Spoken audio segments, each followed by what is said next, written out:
Every so often a year comes along that feels quietly different, as though the universe itself has decided to reveal a few more of its secrets. 2025 has been one of those years, not because everything changed overnight, but because, almost without announcement, several long-standing questions in astronomy began to find their answers, and, in doing so, posed entirely new ones. We have welcomed a third confirmed visitor from another star system. We have discovered a black hole lurking in a cluster we thought we understood completely. We have quietly realized that the Sun, our own star, is moving through the galaxy far faster than we had measured for decades.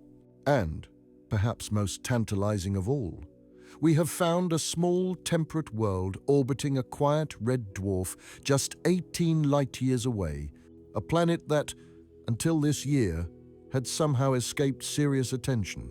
What makes these moments special is not simply the discoveries themselves, but the way they were made, often with instruments that have been watching the sky for years, sometimes simply by looking again at photographs taken long ago with fresh eyes and better questions. It is a gentle reminder that the universe is under no obligation to hurry. It reveals itself when it is ready and, occasionally, when we are ready to listen. Before we explore these stories together, I'd like to ask you something I often wonder myself. If we had to choose one, would we rather know, beyond doubt, that life once existed on Mars, or discover a living world orbiting another star close enough that one day we might almost reach out and touch it? Leave your thoughts below if you'd like. There's no wrong answer. And now, let us see what 2025 has shown us. In July of 2025, astronomers spotted something extraordinary. A comet appeared in our telescopes that wasn't from around here, not from the outer reaches of our solar system, not from the Kuiper Belt or the Oort cloud. This thing came from another stellar system entirely. They named it Comet 3 I Atlas, and it's only the third confirmed interstellar visitor we've ever detected. Let's put that in perspective. Imagine you live on a remote island. Ships pass by occasionally, but they're always from nearby islands. You know their designs, recognize their flags, understand where they're going. Then one day, a vessel appears on the horizon that's completely different. Strange construction, unfamiliar materials, heading on a trajectory that doesn't match any local route. That's essentially what an interstellar comet represents. It's a messenger from another cosmic neighborhood, carrying information about places we've never been. The first interstellar visitor we confirmed was Oumuamua back in 2017. That object caused a sensation because it looked nothing like our comets. It was elongated, tumbling, and didn't show any of the typical cometary activity like a tail or coma. Some scientists even speculated it might be artificial, though most experts disagreed. Then in 2019, we found Comet Borisov, which looked and acted much more like a traditional comet, complete with a beautiful tail. Now, in 2025, we have our third visitor, and it's teaching us things the other two couldn't. Here's what made this discovery so valuable for research. It's big. We're talking about an object up to 5.6 kilometers across, roughly 3.5 miles.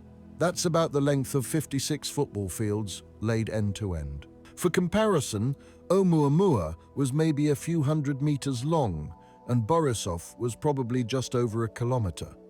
Size matters in astronomy because bigger objects retain more of their original material. They haven't been worn down as much by cosmic erosion.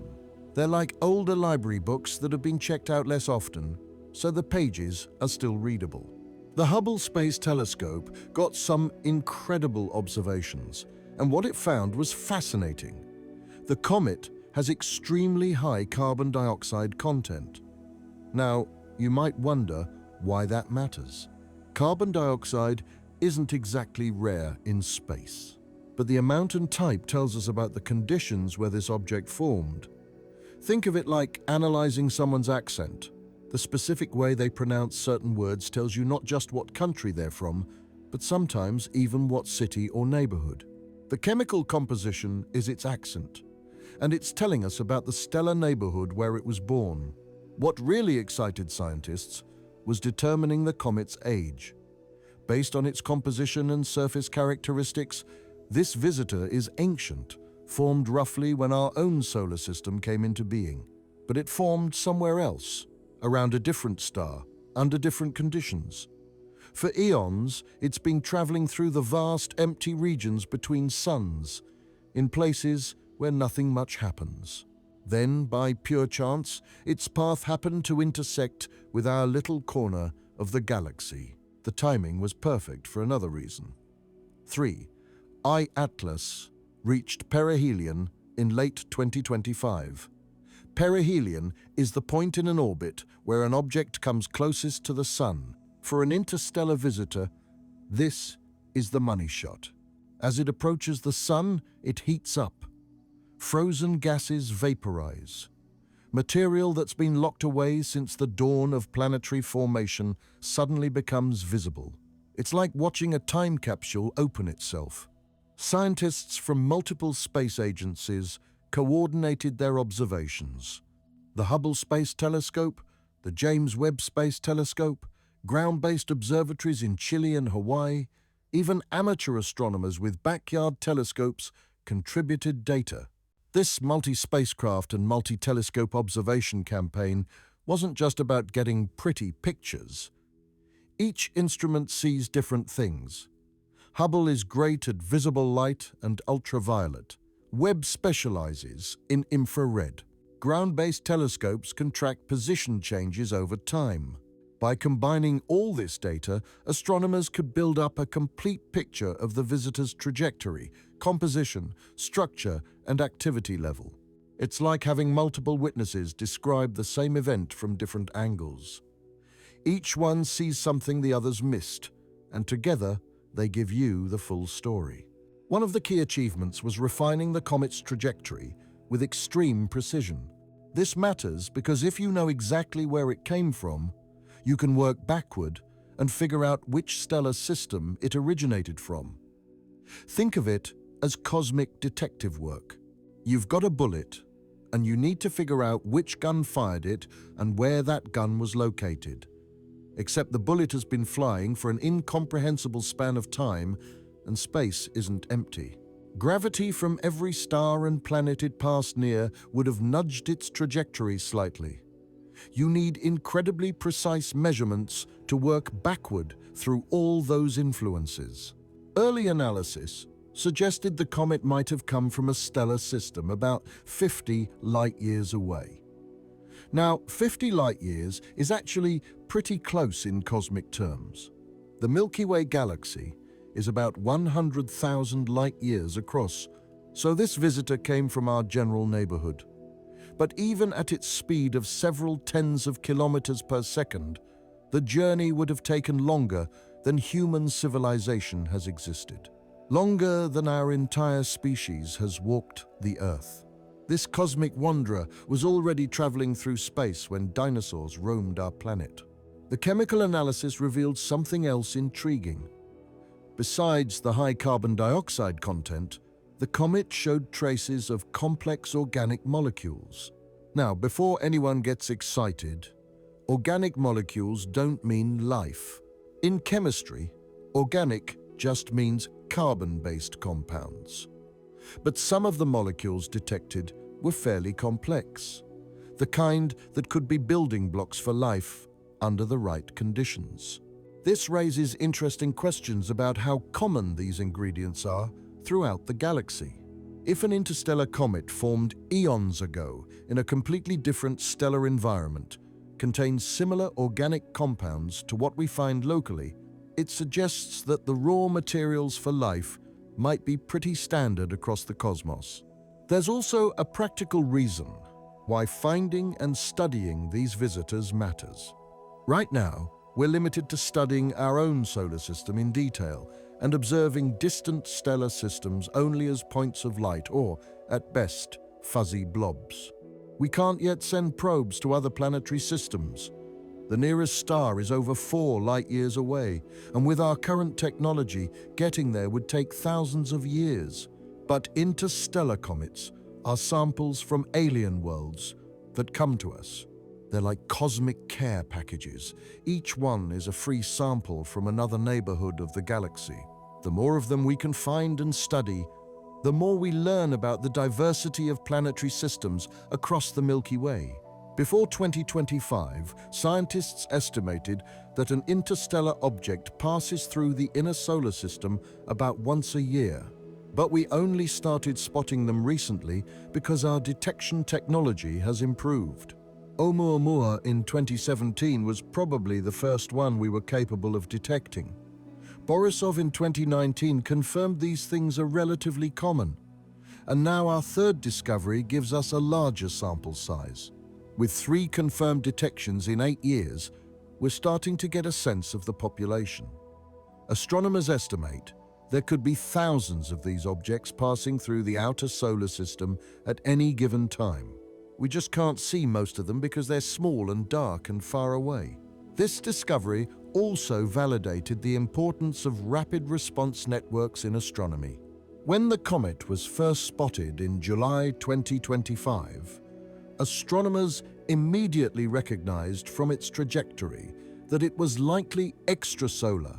Within hours, observation time was scheduled on major telescopes worldwide.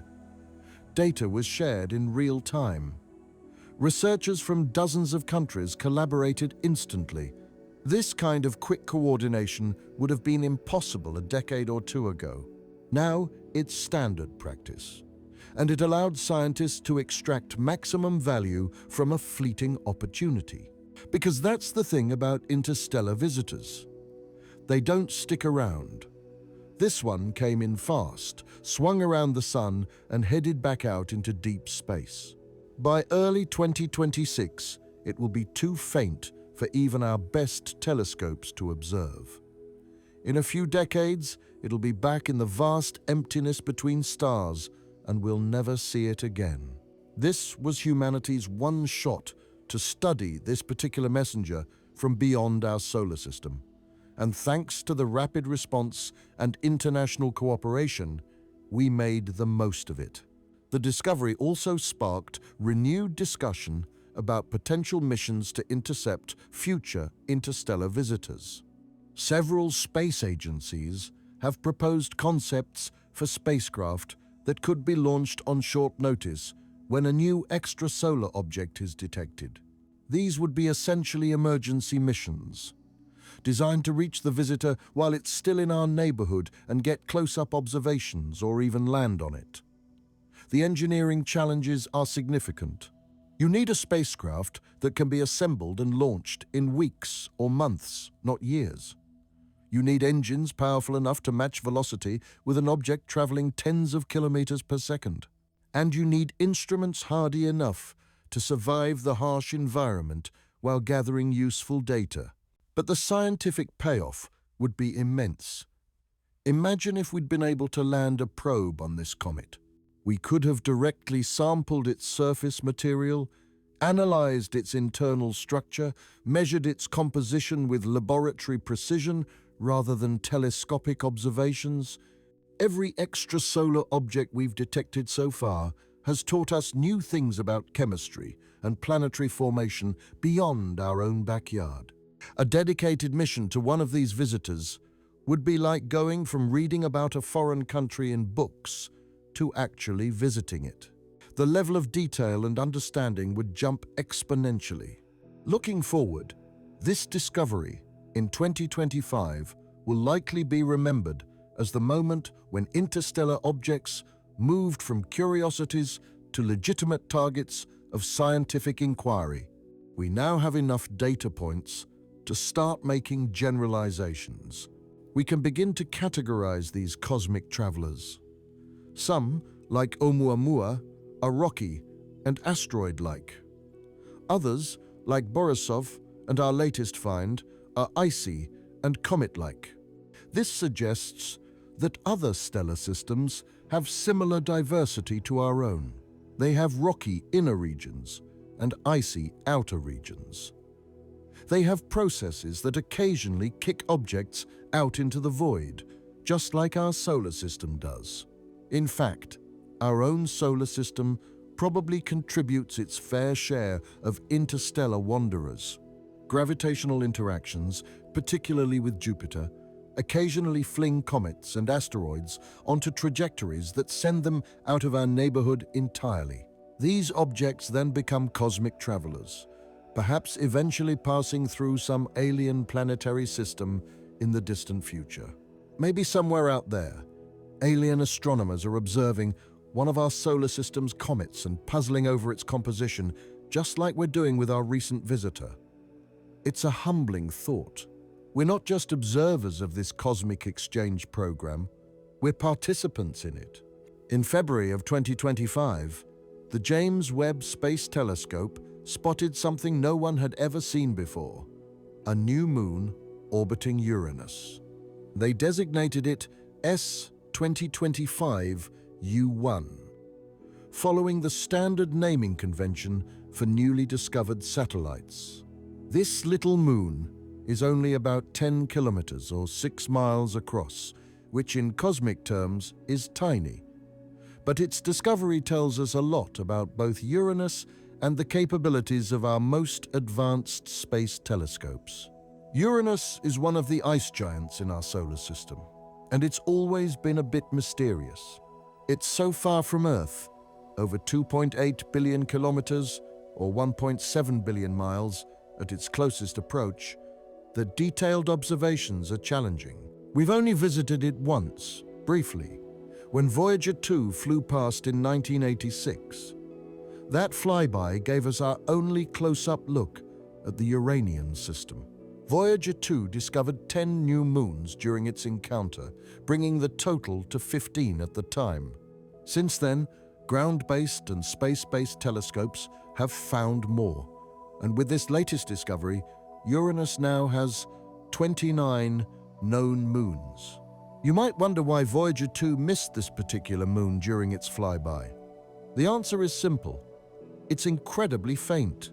Think about trying to photograph a small, dark rock in a dimly lit room from far away. Even with a good camera, you might not see it, especially if you're moving quickly and can't take long exposures. That's essentially what happened in 1986. Voyager 2 was traveling past Uranus at about 15 kilometers or 9 miles per second. It had limited time for observations, and its cameras, while excellent for their era, couldn't detect very faint objects. S2025U1 would have been far too dim to show up in Voyager's images. But the James Webb Space Telescope is a different beast entirely. Webb orbits the Sun at a point called L2, which is about 1.5 million kilometers or almost 1 million miles from Earth, on the opposite side from the Sunday. From this stable position, it can stare at distant objects for hours or even days, gathering every photon of light. Its massive mirror, 6.5 meters or over 21 feet across, collects far more light than Voyager's cameras could. And its infrared detectors are sensitive to wavelengths of light that reveal faint, cold objects that might be invisible light. When Webb turned its attention to Uranus in February 2025, astronomers were actually looking for something else. They were studying Uranus's ring system, trying to understand its structure and composition. The rings of Uranus are much fainter than Saturn's famous rings, and they're tilted at an odd angle because Uranus itself is tilted on its side. As Webb's instruments scanned the region around the planet, they picked up a faint point of light that didn't match any previously known moon. This is actually how many astronomical discoveries happen. You're looking for one thing and stumble across something else entirely. Follow-up observations confirmed it was indeed a moon. By tracking its position over several weeks astronomers could determine its orbit. S2025. One orbits Uranus in the same general region as several other irregular moons. Irregular moons are different from regular moons. Regular moons, like our own moon, orbit in nearly circular paths aligned with their planet's equator. They probably formed from the same disk of material as the planet itself. Irregular moons have tilted, often elliptical orbits. They move in various directions, sometimes even backwards compared to the planet's rotation. Scientists think these are captured objects. They formed elsewhere and were later grabbed by the planet's gravity. The discovery of S2025-U1 helps astronomers understand how this capture process works. Uranus's irregular moons cluster into several groups based on their orbital characteristics. Each group probably represents the fragments of a larger object that got captured and then broke apart, either from a collision or because tidal forces tore it apart. By studying the orbits of all these irregular moons, including the newly discovered one, scientists can work backward and figure out the history of captures and collisions. It's like being a detective at a crime scene, except the crime happened millions or billions of years ago, and all you have are these small pieces of evidence floating in orbit. There's also a connection between Uranus's moons and its ring system. Uranus has 13 known rings, most of which are quite narrow and faint. Scientists believe these rings might be sustained by small moons acting as shepherd satellites. Imagine two sheepdogs keeping a flock together, one on each side. The gravitational influence of these shepherd moons keeps ring particles confined to narrow bands. Saturn's rings have several confirmed shepherd moons. Uranus probably works the same way, but many of these shepherd moons might be too small and faint to detect easily. S2025-U1 might be one of them, or it might help us understand the orbital dynamics that govern the whole system. The composition of this new moon is still unknown. At 10 kilometers or 6 miles across, it's too small for Webb to determine what it's made of directly. But based on the other irregular moons of Uranus, it's probably a mix of rock and ice covered in a dark, carbon-rich material that makes it reflect very little light. This dark coating is common on objects in the outer solar system. It's probably organic material that's been altered by radiation over billions of years, turning into a dark reddish-brown substance. If you could stand on the surface of S2025-U1, you'd be standing on a small, dark, cratered world where the sun appears as just a bright star and Uranus dominates the sky as a pale blue-green disk. The discovery also showcases an important capability of the James Webb Space Telescope that often gets overshadowed by its more glamorous missions to observe distant galaxies. Webb is fantastic at studying objects in our own solar system. Its infrared vision can see through dust and can detect the heat signatures of cold objects. Its sensitivity means it can spot things too faint for other telescopes, and its precision pointing allows it to track moving objects as they orbit the Sun. Since its launch, Webb has observed Mars, Jupiter, Saturn, Uranus, Neptune, asteroids, comets, and various moons. Each observation has yielded new discoveries or refined our understanding of these familiar yet still mysterious worlds. For Uranus specifically, 2025 was a particularly important year of observations. There's increasing interest in sending a dedicated mission to Uranus. The last time we visited was 39 years ago with Voyager 2. A modern orbiter mission could revolutionize our understanding of ice giant planets, which represent a whole category of world that we've barely explored. More than half of the exoplanets we've discovered are similar in size to Uranus and Neptune. They're probably ice giants too. But we can't understand those distant worlds without first understanding the ice giants in our own backyard. A future Uranus orbiter mission would need to know about all the moons to plan its trajectory and observation strategy. The discovery of S2025U1 might seem like just adding one more name to a list, but each moon is a potential scientific target. Each one has a story to tell about the formation and evolution of the Uranian system. And finding these small moons now, while mission planners are still designing potential spacecraft, ensures they can be included in the mission concept. It would be frustrating to arrive at Uranus and then discover a moon you didn't know about, realizing you could have planned to study it if you'd known it was there. There's also scientific value in simply knowing how many moons a planet has. It tells us about the planet's capture history, its gravitational influence, and the population of small bodies in that region of the solar system. Jupiter has 95 known moons. Saturn has 146. Uranus now has 29, and Neptune has 16. But these numbers are incomplete. We've probably only found the larger moons. There are likely hundreds or thousands of smaller moons orbiting these giant planets, too small and faint for us to detect with current technology. Each new discovery gives us a slightly better census of what's actually out there. The naming of this moon is also interesting. Right now, it's designated S2025U1, which is a temporary designation. The S stands for satellite. 2025 is the year of discovery. U stands for Uranus. And 1 means it was the first new Uranian moon discovered that year.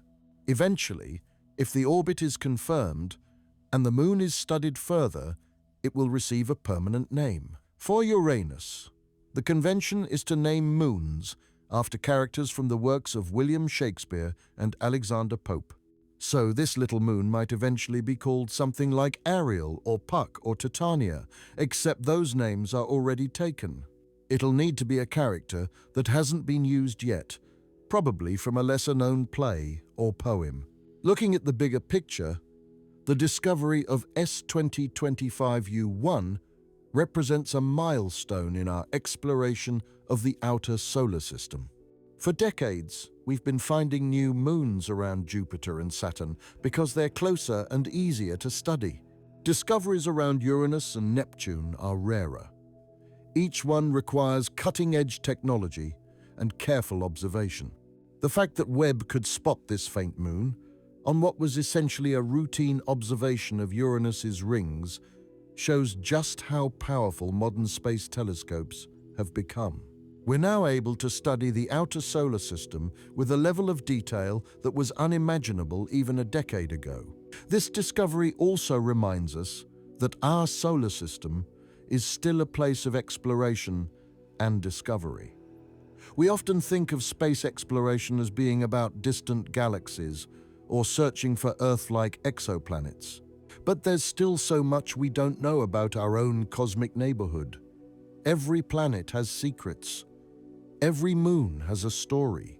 And even after centuries of telescopic observations and decades of space missions, we're still finding new things in our own backyard. S2025U1 might be small and faint and far away, but its discovery tells us we haven't finished exploring our solar system. We're still making first contacts with worlds no human eyes have ever seen before. In September of 2025, NASA made an announcement that sent ripples through the scientific community and captured headlines worldwide. Researchers studying a rock called Chiava Falls, collected by the Perseverance rover, had ruled out all the non-biological explanations they could think of for its unusual features. This doesn't prove the rock contains evidence of ancient Martian life, but it means the possibility is now much stronger than before. To understand why this matters, we need to back up and explain what Perseverance found and why it's significant. The rover has been exploring Jezero crater since February of 2021. Jezero was chosen because it was once a lake billions of years ago. Water flowed into it through river channels, depositing sediment and minerals. If life ever existed on Mars, a place like Jezero would be a prime location. Wherever you find water on Earth, you find life. The logic is that the same might be true on Mars, or at least it might have been true when Mars was warmer and wetter billions of years ago. Perseverance collected the Shaiava Falls rock in 2024 from a region of Jezero that showed signs of ancient water activity.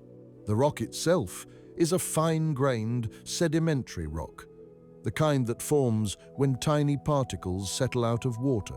Think of it like mud at the bottom of a lake that eventually turns into solid rock over millions of years. But what caught scientists' attention were unusual spots on the rock's surface.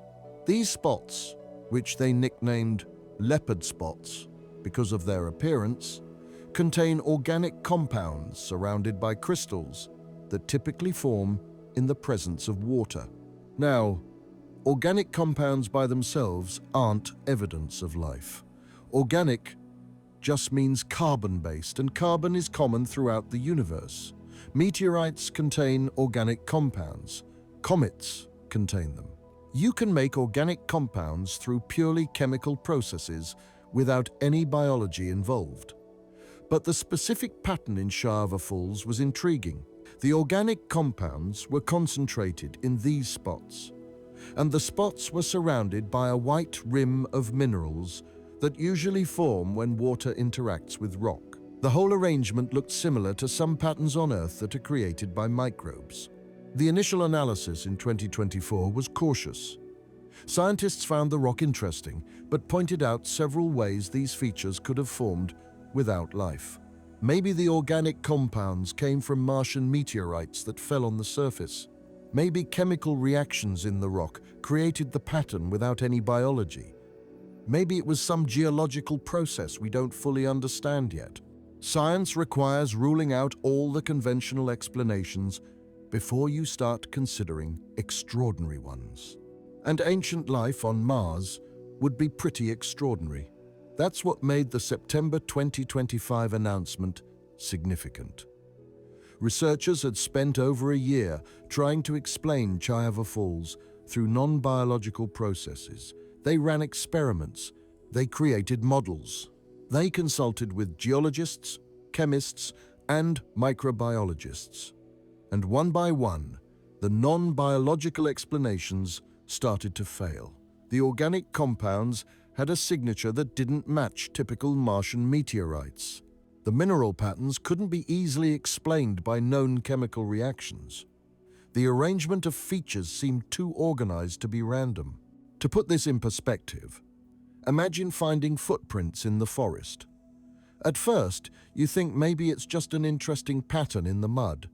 You consider whether water erosion could have made that shape. Maybe falling leaves created the impression. You rule out one possibility after another. And as you eliminate each alternative explanation, the likelihood that these really are footprints from an animal increases. That's essentially where we are with Shaiava Falls. We can't yet say for certain these features were made by ancient Martian microbes, but we're running out of other good explanations. The rock shows what geologists call biosignatures. These are features that could potentially have been created by life. On Earth, certain mineral deposits, certain chemical signatures, certain physical structures are known to be produced by microorganisms. When you find similar features in ancient Earth rocks, especially multiple different biosignatures together, it's strong evidence for ancient life. Shaiava Falls has several of these features together. The organic compounds, the mineral rinds, the specific pattern of the spots. The combination is what makes it compelling. But here's the challenge. We can't study Shaiava Falls in detail because it's still on Mars. Perseverance has excellent instruments for a rover, but they're limited compared to what we can do in Earth-based laboratories. The rover can take close-up images. It can analyze chemical composition using lasers and spectrometers. It can even study the rock's internal structure using radar. But it can't slice the rock into thin sections and examine it under an electron microscope. It can't extract and sequence any potential organic molecules. It can't perform all the tests that would definitively determine whether these features are biological or not. That's why there's so much emphasis on the Mars Sample Return mission. Perseverance isn't just studying rocks. It's collecting samples and storing them in sealed tubes. The plan is for a future mission to pick up these tubes and bring them back to Earth, where they can be studied in detail by laboratories around the world. Chayava Falls is one of the samples already collected. When it eventually arrives on Earth, possibly in the early 2030s, if the mission stays on schedule, it will be subjected to an incredible battery of tests. Scientists from multiple disciplines will examine every aspect of this rock. Only then will we know for certain whether it contains evidence of ancient life. The September 2025 findings reinvigorated the Mars Sample Return mission and gave it new urgency. Before this announcement, some people questioned whether returning samples was worth the expense and complexity. After all, Perseverance and other rovers can do a lot of science on their own. But Chayava Falls demonstrates the limitation of remote analysis. There are questions you simply can't answer without getting samples into sophisticated Earth-based laboratories. This rock might be the key to one of humanity's biggest questions. Are we alone in the universe? And to answer that question, we need to bring it home. The implications of finding ancient life on Mars would be profound. It would mean life arose independently at least twice in our solar system. That would suggest life is probably common throughout the universe. Every star would be a potential sun for living worlds.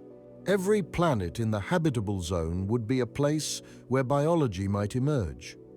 The universe would transform from a vast, empty, sterile place into a garden teeming with life at various stages of development. That's a massive shift in perspective. But even if the Chayava Falls features turn out to be non-biological after all, the rock is still valuable. It represents ancient Martian conditions. It tells us about the chemistry and geology of early Mars. It provides clues about how the planet evolved from a warmer, wetter world to the cold, dry desert it is today. Every rock Perseverance studies adds to our understanding of planetary evolution, which helps us understand not just Mars, but Earth and other rocky planets throughout the galaxy. There's also something poetic about the fact that this discovery came from Jezero Crater. Jezero means lake in several Slavic languages. The crater was named decades ago based on its resemblance to a dried lake bed. Now we're finding potential evidence of ancient life in sediments that settled at the bottom of that lake billions of years ago. If confirmed, this would mean we found evidence of life in one of the most obvious places to look. It's like searching for historical artifacts and finding them in the ruins of an ancient city near a riverbank. Life goes where the water is. The timing of this discovery in 2025 also comes at an interesting moment for Mars exploration. Multiple missions are planned for the coming decade. China is developing a sample return mission. NASA and ESA are working on their sample return mission. Private companies are talking about eventual crewed missions to Mars. The more we learn about ancient Martian conditions, including the possibility of past life, the more context we have for these future missions. Understanding Mars's biological potential isn't just about satisfying scientific curiosity. It's about preparing for the day when humans might become a multiplanetary species. One thing the Chayava Falls findings emphasized is the importance of choosing the right landing sites for Mars missions. Perseverance went to Jezero specifically because it showed signs of ancient water activity. That choice is now paying off. Future missions will need similar, careful site selection. We've only explored tiny fractions of Mars's surface with rovers. There are countless other ancient lakebeds, river deltas, and hydrothermal areas that might preserve evidence of past life. Each mission can only visit one location, so choosing wisely is crucial. The September 2025 announcement also sparked renewed discussion about what counts as proof of life. This is a surprisingly tricky question. On Earth, we can often bring living organisms into the lab and study them directly. But for ancient life, we're looking at fossils and chemical signatures. For potential life on Mars, we're looking at rocks that are billions of years old, analyzing them from millions of kilometers or miles away, or, eventually, in laboratories that need to avoid contaminating the samples with Earth life. The standards of proof need to be incredibly high. One ambiguous rock isn't enough. We need multiple lines of evidence, ideally from multiple locations, all pointing to the same conclusion. That's why scientists are being careful not to declare victory prematurely with Chayava Falls. The rock is promising, very promising. But it's one data point. Science requires repeatability. We need to find similar features in other Martian rocks. We need to study this rock in Earth laboratories. We need to eliminate every possible non-biological explanation until life is the only reasonable conclusion left. That process takes time, and it requires patience. But that's how good science works. You don't rush to conclusions. You follow the evidence wherever it leads, and you change your mind only when the evidence demands it. Looking forward, the Chayava Falls discovery will likely be remembered as a turning point, regardless of how it ultimately turns out. If confirmed as biological, it's one of the most important discoveries in human history. If it turns out to be non-biological, it's still a valuable lesson in Martian geology and a reminder that we need to bring samples back for detailed study. Either way, it represents 2025 as a year when the search for life beyond Earth moved from speculation to serious scientific investigation based on concrete evidence. That's a milestone worth marking. In March of 2025, astronomers announced a discovery that sounds like pure science fiction. A supermassive black hole, roughly 600,000 times the mass of our Sun, was found hiding at the center of the Large Magellanic Cloud. And this black hole wasn't doing any of the dramatic things that usually give black holes away. It wasn't actively feeding. It wasn't blasting out jets of radiation. It was completely silent, surrounded only by a swarm of stars racing away at unbelievable speeds. The only reason we found it at all was because of those stars and the way they were moving. The Large Magellanic Cloud, LMC, is a small, irregular galaxy that orbits our Milky Way.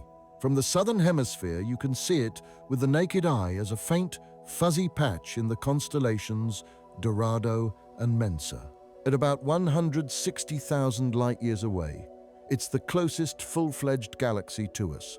Because it's relatively nearby, we can study individual stars inside it in exquisite detail, and that's exactly what the European Space Agency's Gaia mission has been doing for more than a decade. Gaia is a space telescope with one overriding purpose: to measure the positions, distances, and motions of stars with unprecedented precision. Since its launch in 2013, it has mapped well over 2 billion stars, creating what astronomers call an astrometric catalogue, a dynamic, three-dimensional movie of our galaxy and its neighbors. Most stars move at sedate, predictable speeds, following the gentle rotation of their host galaxy. Every once in a while, though, Gaia spots something moving far too fast for its surroundings. These are hypervelocity stars, and they are exceedingly rare. A star becomes hypervelocity when it has a close gravitational encounter with something extremely massive and compact. Picture a game of crack the whip on ice. The skaters on the end of the line get flung outward at terrifying speed, while the center barely budges. Black holes, especially supermassive ones, can play the same trick on stars. If a star, or a binary pair, swings too close, the black hole's gravity can catapult one or both components to speeds of hundreds or even thousands of kilometers per second, sometimes fast enough to escape the galaxy forever. In early 2025, a research team poring over the latest Gaia data noticed something bizarre in the Large Magellanic Cloud. Dozens of stars were moving at hypervelocity speeds over 1,000,000 miles per hour, but they weren't all fleeing in random directions, as you'd expect from isolated slingshot events. Instead, when the researchers traced their trajectories backward in time, every single path converged on the same invisible point near the galaxy's center. It looked exactly like a group of pinballs scattering away from a single bumper hidden in the middle of the table. Something enormous was sitting there, flinging stars in every direction. Other telescopes were immediately pointed at that spot. The verdict? Nothing to see. No bright quasar-like glow, no accretion disk, no X-ray emission or radio jets. Just empty space. Yet the orbital mechanics were unambiguous. To accelerate stars to those velocities required a mass of several 100,000 suns crammed into a region smaller than our solar system. The only object in the universe that matches that description is a dormant, supermassive black hole, one that has run out of gas to eat and has gone dark. This discovery is groundbreaking for several reasons. First, it proves that quiet, supermassive black holes are out there and can be found purely through their gravitational influence. Almost every supermassive black hole we've discovered until now announced itself by gorging on infalling material and shining brighter than 1,000,000,000,000 suns. This one is the opposite, a cosmic dragon that has fallen asleep because its pantry is empty. Finding it shows that the universe is full of these sleeping giants, and most of them will stay invisible unless we look for the gravitational ripples they leave behind. Second, it gives us a priceless new laboratory for studying galaxy evolution. The Large Magellanic Cloud has roughly 1/4 the heavy element content, metallicity, of the Milky Way. Stars born in low metallicity gas behave differently. They lose less mass through stellar winds and can collapse more completely when they die. The mere existence of a 26000000 M black hole in such an environment helps refine our models of how supermassive seeds grow in the early universe, especially in the metal-poor conditions that dominated billions of years ago. Third, it reminds us how much of the ordinary baryonic matter in the universe is dark. We usually think of dark matter as some exotic, unknown particle, but a huge fraction of normal matter is also invisible. Stellar remnants, rogue planets, and above all, quiet black holes. This discovery is a proof of concept that astrometry alone can map that hidden mass. There's a delightful detective story behind the find, too. Gaia has been collecting data since 2013, but the real breakthrough came from improved machine learning algorithms trained to flag unusual proper motion patterns. The computers noticed the converging hypervelocity stars.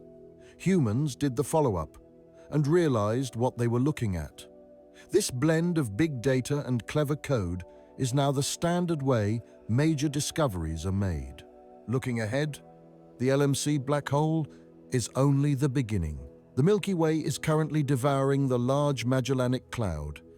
In a couple of billion years, its stars and its silent central black hole will become part of our own galaxy. Every dwarf galaxy the Milky Way has swallowed in the past likely delivered its own dormant, supermassive black hole.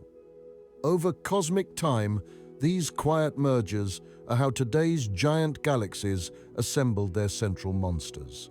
Perhaps most exciting of all, Gaia's catalogue keeps getting better. Each new data release improves the precision, letting us detect ever subtler gravitational tugs. In the coming years, we will almost certainly find more of these invisible giants, not by their light, but by the way they make the stars around them dance. In the context of 2025's banner year of discoveries, the silent supermassive black hole in the Large Magellanic Cloud stands out as a perfect symbol of how much of the universe remains hidden in plain sight. We naturally focus on objects that blaze with light, but the cosmos is also full of shadows that only reveal themselves when we watch carefully enough, patiently enough, and cleverly enough. This 600,000 solar mass ghost, betrayed only by the terrified flight of the stars it once flung away, is a reminder that the age of black hole astronomy has entered a completely new phase 1, where darkness itself becomes the clue. In October of 2025, astronomers announced the discovery of a rocky planet that immediately jumped to the top of the list of potentially habitable worlds. They designated it GJ251c, and it's located 18.2 light-years from Earth. That might sound like a huge distance, and it is by everyday standards. Light takes over 18 years to travel from that star to us. But in galactic terms, 18 light-years is practically next door. There are hundreds of billions of stars in the Milky Way, and this is one of the closest ones that has a planet in the habitable zone. GJ251 is a red dwarf star, much smaller and cooler than our Sun. Red dwarfs are the most common type of star in the galaxy, making up about 70% of all stars. They're long-lived, burning their fuel slowly and steadily for trillions of years. Our Sun will eventually puff up into a red giant and then fade to a white dwarf in about 5 billion years. Red dwarfs can shine for 10 trillion years or more. They're the marathon runners of the stellar world, while stars like our Sun are sprinters by comparison. Because red dwarfs are cooler than Sun-like stars, their habitable zone sits much closer to the star. The habitable zone is the region where a planet receives just the right amount of starlight to maintain liquid water on its surface. Too close, and water boils away. Too far, and it freezes solid. For our Sun, Earth sits comfortably in the habitable zone. Venus is too close, Mars is too far, though Mars was probably habitable billions of years ago when it was warmer. For a red dwarf, like GJ251, the habitable zone is much closer because the star is much dimmer. GJ251c orbits its star every 54 days. Think about that. Its year is less than 2 Earth months long.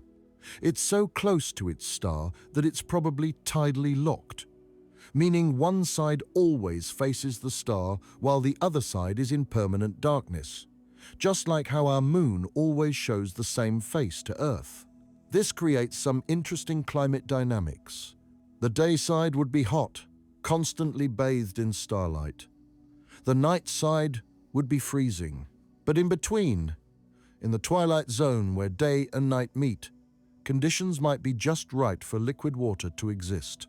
The planet itself is classified as a super-Earth, which is a somewhat misleading term. It doesn't mean it's exactly like Earth, but bigger. It just means it's a rocky planet more massive than Earth, but not massive enough to be a gas giant like Neptune.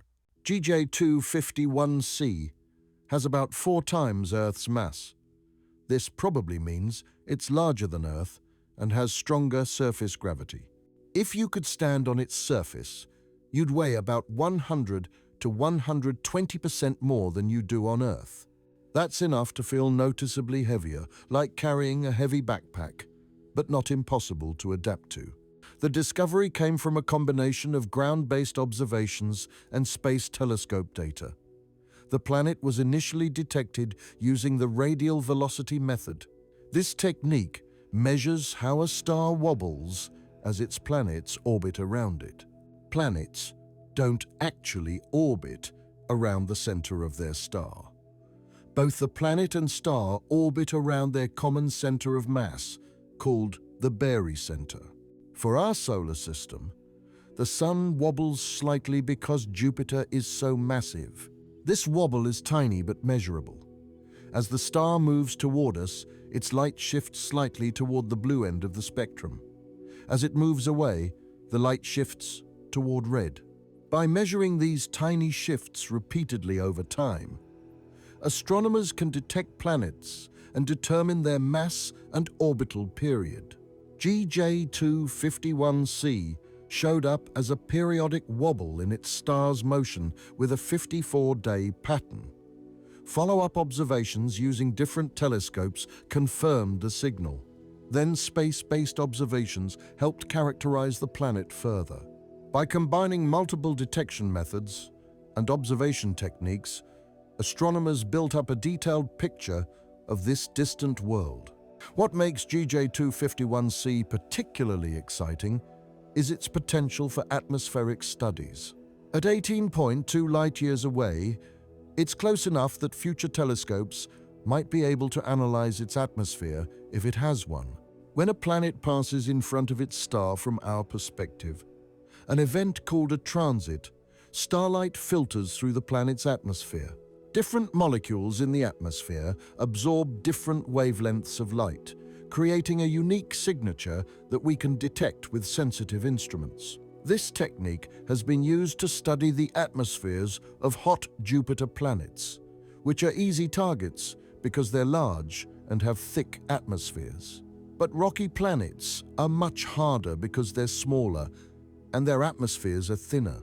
The James Webb Space Telescope and future next-generation telescopes being designed now might be able to study GJ251c's atmosphere if it transits from our point of view. The chances depend on the planet's orbital inclination. If the orbit is tilted just right, we'll see transits. If it's tilted too much, the planet will pass above or below the star from our perspective, and we won't see transits. Ground-based observations in late 2025 suggested the orbit might be favorable, but it will take more observations to be sure. If we can study the atmosphere, we'll look for biosignatures, which are signs that life might be present.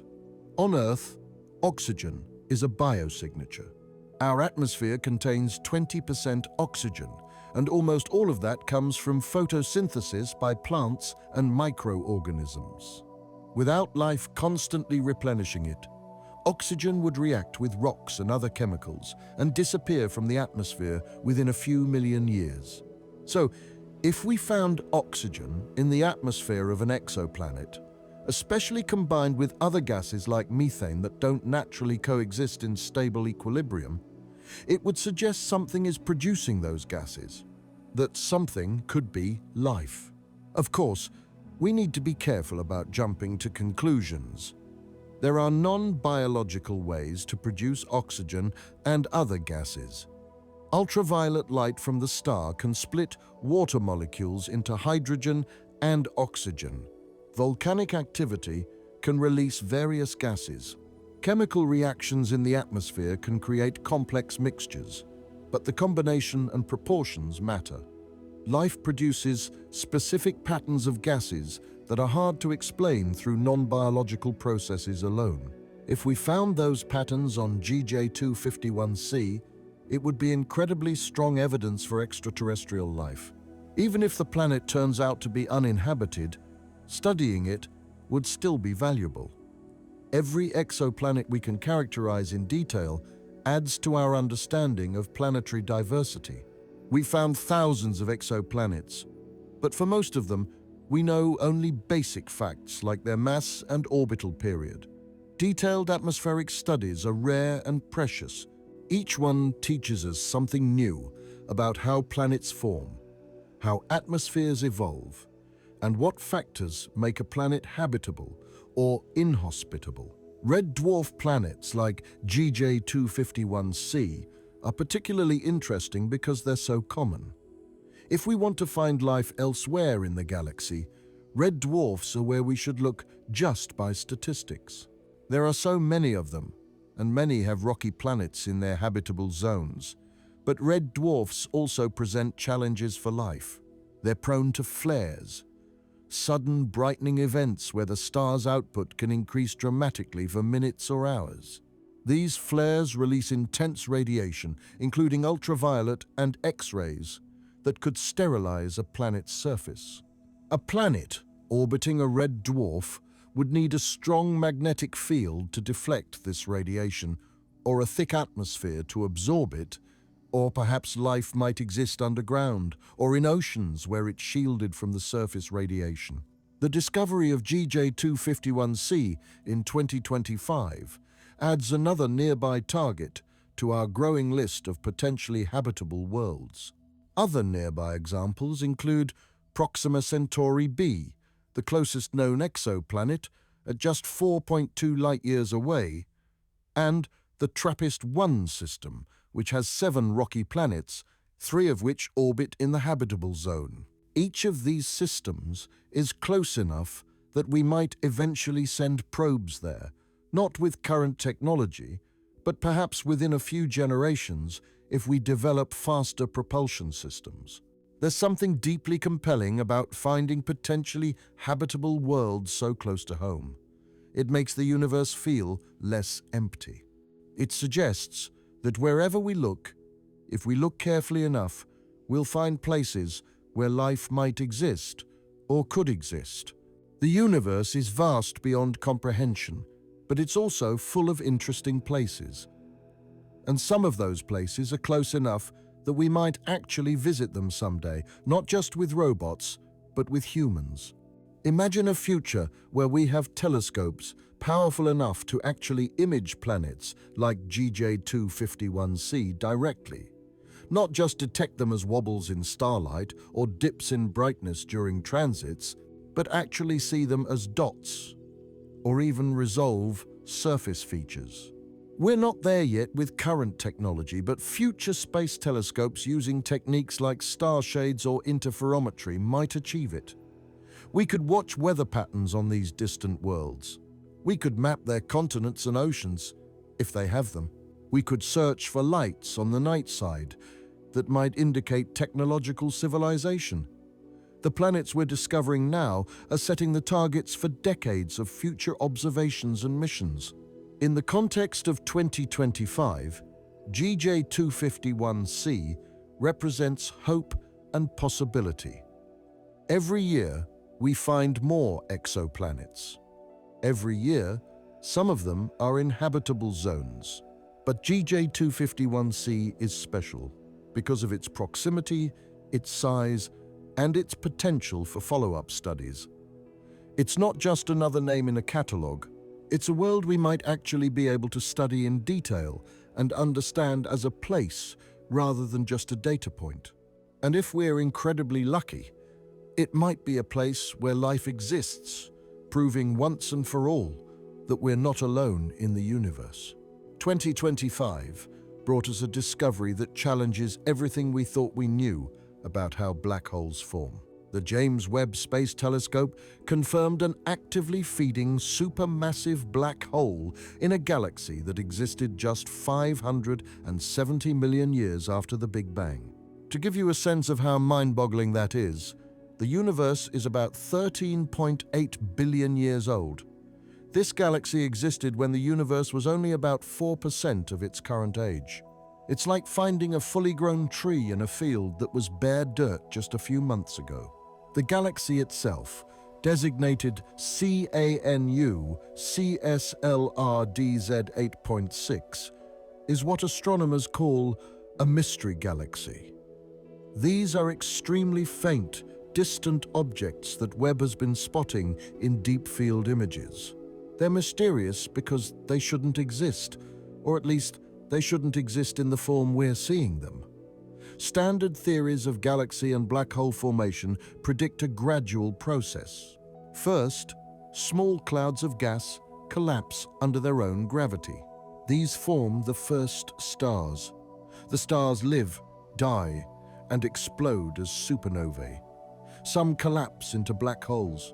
These black holes gradually merge and grow over hundreds of millions of years, eventually forming the supermassive black holes we see at the centers of galaxies today. But CANU-CSLR-DZ 8.6 has a supermassive black hole millions of times the mass of the Sun, and it's already there when the universe is barely 500 million years old. That's not enough time for the gradual process to work. It's like baking a cake and finding it fully frosted before you've even mixed the ingredients. Something doesn't add up, and that's what makes this discovery so important. When observations contradict theory, either the observations are wrong or the theory is wrong. In this case, the observations have been checked and double-checked. Webb's instruments are incredibly reliable, so the theory probably needs revision. Let's talk about what a supermassive black hole actually is. These are black holes millions or billions of times the mass of the Sun. Every large galaxy seems to have one at its center. The Milky Way has one called Sagittarius A star, weighing in at about 4 million solar masses. Larger galaxies have larger central black holes. The biggest ones we've found are tens of billions of solar masses, which is an almost incomprehensible amount of matter compressed into a region smaller than our solar system. Supermassive black holes are interesting because they're too big to form from a single star collapsing. The biggest stars we know of are maybe a few hundred times the Sun's mass. When they die, they can form black holes. But these stellar mass black holes are typically 10 to 100 solar masses, not millions. To build a supermassive black hole, you need to merge many smaller black holes together, or have the black hole gradually accrete matter over time. Both processes are slow. Mergers take time because black holes need to find each other and spiral together. Accretion is limited by how fast material can fall in, which depends on things like radiation pressure from the hot accretion disk pushing material away. Current models suggested it would take at least several 100 million years, maybe 1 billion years, to grow a supermassive black hole from scratch. So finding one at 570 million years post-Big Bang means either it formed incredibly fast or it started from something already massive. Neither option fits neatly with our previous understanding. One possibility is direct collapse. Maybe in the early universe, conditions were different enough that massive black holes could form directly from collapsing gas clouds without going through the star stage. Think of it like water freezing. Usually, water freezes from tiny ice crystals that gradually grow. But if you supercool water carefully, it can suddenly freeze all at once into a solid block. Perhaps in the early universe, under specific conditions, clouds of gas could collapse directly into black holes without fragmenting into stars first. This would create seed black holes that are already thousands or even millions of solar masses, giving them a head start on growth. Another possibility is that black hole mergers happened much more frequently in the early universe than we thought. Galaxies were smaller and closer together back then. The universe was denser. Maybe black holes found each other and merged more easily. If you had hundreds or thousands of smaller black holes merging in quick succession, you could build up a supermassive black hole relatively quickly. It's like compound interest. Each merger makes the black hole bigger, which makes it easier to capture more material and merge with more black holes, accelerating the growth. The galaxy itself is tiny by modern standards. It's a fraction of the size of the Milky Way. But the black hole at its center is huge relative to the galaxy's size.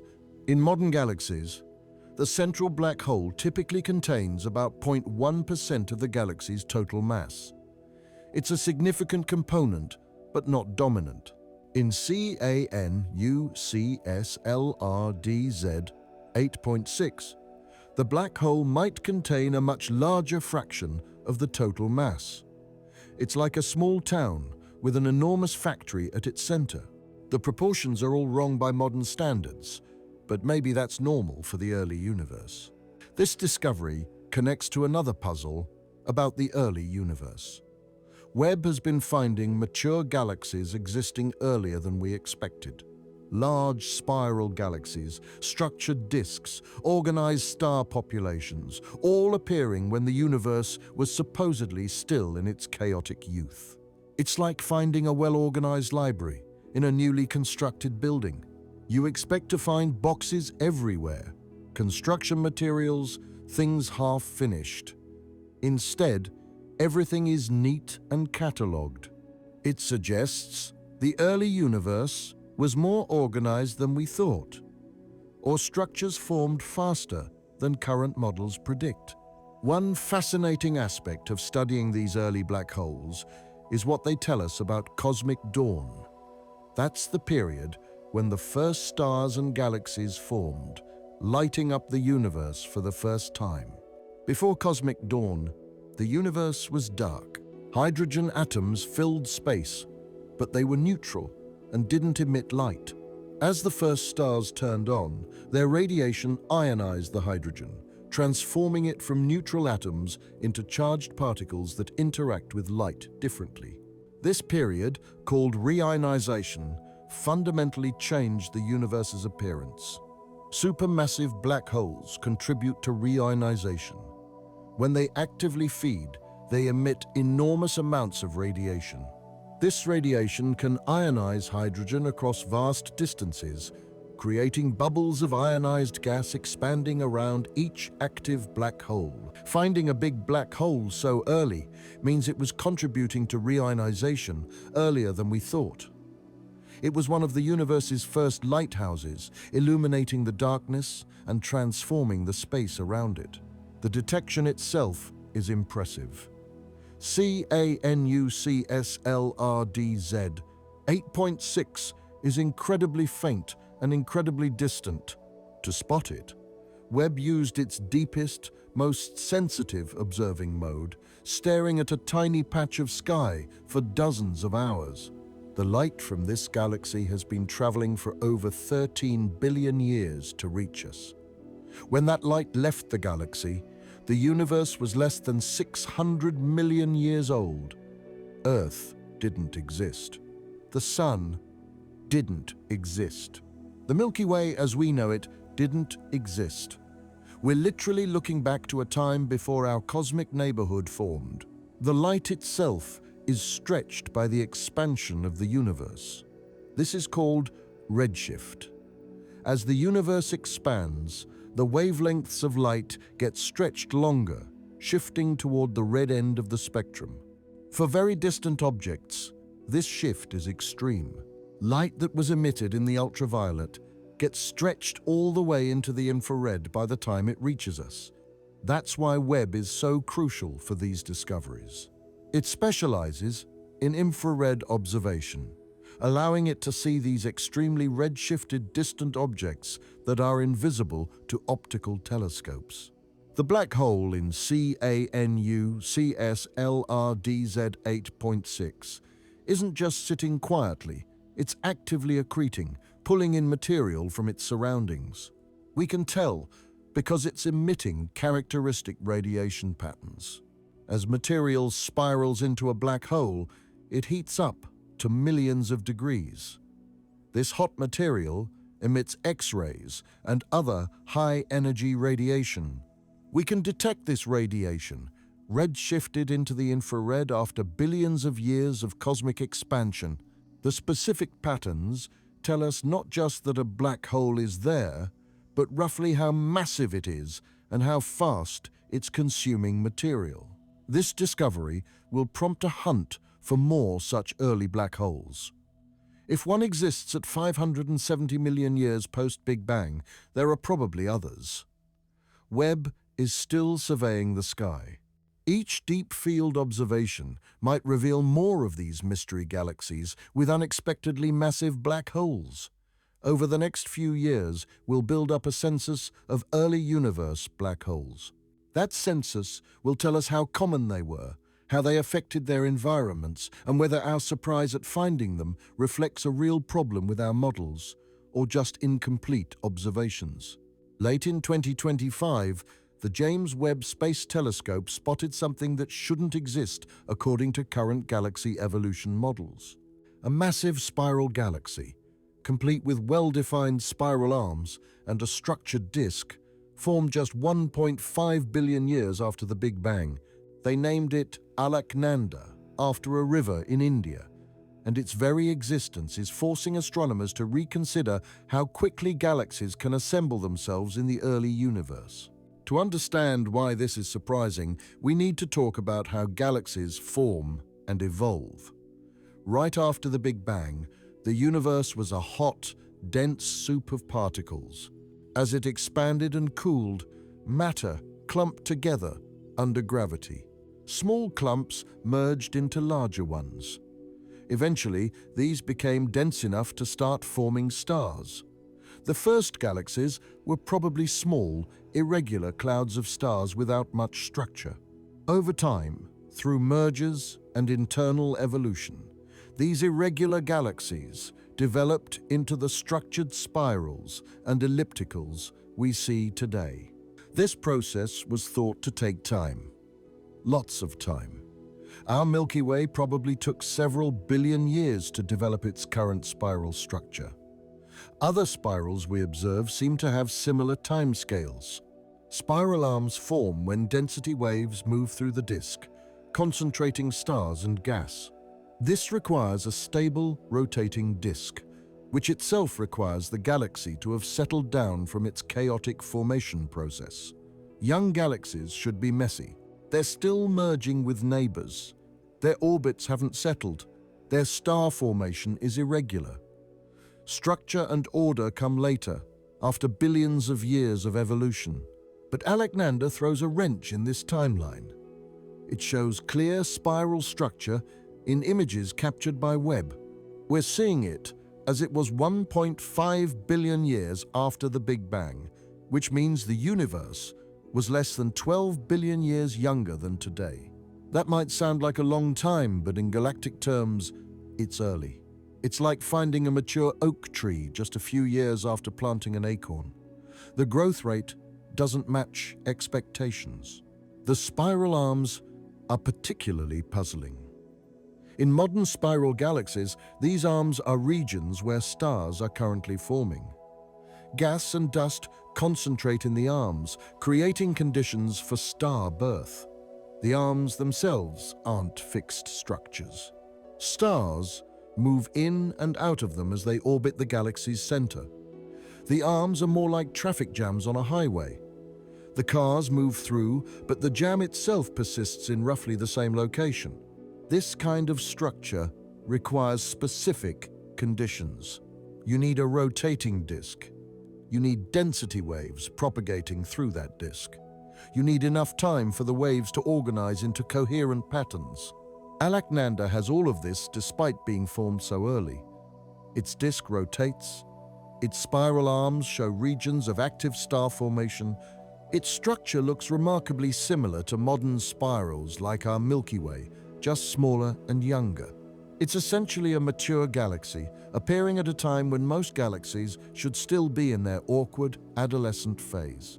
This discovery connects to other findings from Webb's early observations.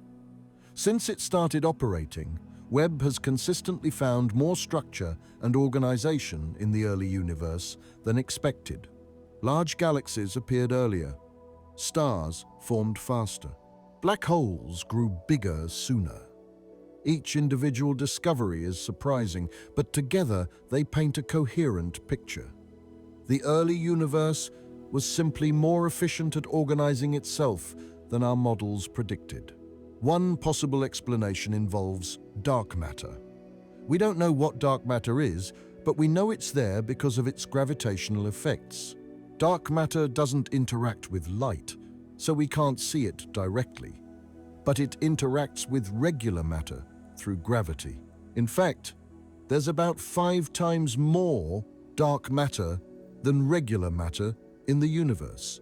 Dark matter provides the gravitational scaffolding that holds galaxies together.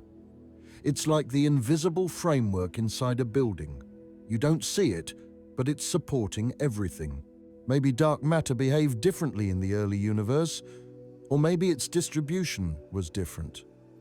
If dark matter clumped more efficiently early on, it would create stronger gravitational wells. Regular matter would fall into these wells faster and organize into galaxies more quickly. This could explain why early galaxies like Alaknanda achieved structure sooner than expected. They had better gravitational organization from dark matter right from the start.